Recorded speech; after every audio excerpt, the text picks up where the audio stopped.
নমস্কার। আশা করছি আপনারা সবাই ভালো আছেন।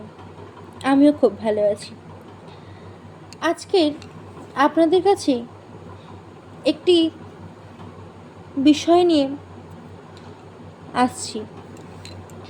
বিষয়টি হচ্ছে তুলসী।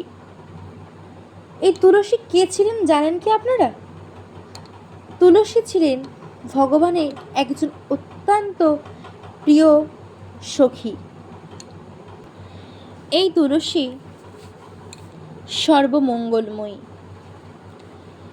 যে মনুষ্য শ্রী তুলসী দেবীকে দর্শন করে তার সমস্ত পাপ নষ্ট হয় এবং তুলসী দেবীকে স্পর্শ করলে দেহ পবিত্র হয়, প্রণাম করলে ব্যাধি দূর হয়, জল প্রদান করলে নরক ভয় বিনষ্ট হয়, তুলসী দেবীকে রোপণ করলে ভগবত ভক্তি লাভ হয়, শ্রীহরির পাদপদ্মে তুলসী নিবেদন করলে ভগবত প্রেম লাভ হয়।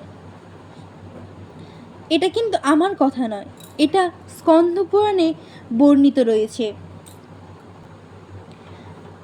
তাছাড়াও আপনাদেরকে জানিয়ে রাখি, তুলসী প্রণাম মন্ত্র আপনারা প্রতিদিন সকালে উঠে স্নান করে যদি তুলসী দেবীকে জল অর্পণ করেন তাহলে আপনাদের সমস্ত নরক ভয় বিনষ্ট হয়ে যাবে এবং তুলসীকে প্রণাম করবেন এই মন্ত্র বলে, বৃন্দাওই তুলসী দেব্যই প্রিয়া ওই কেশবস্য চ কৃষ্ণ ভক্তিপদে দেবী সত্যবত্যই নমো নমো।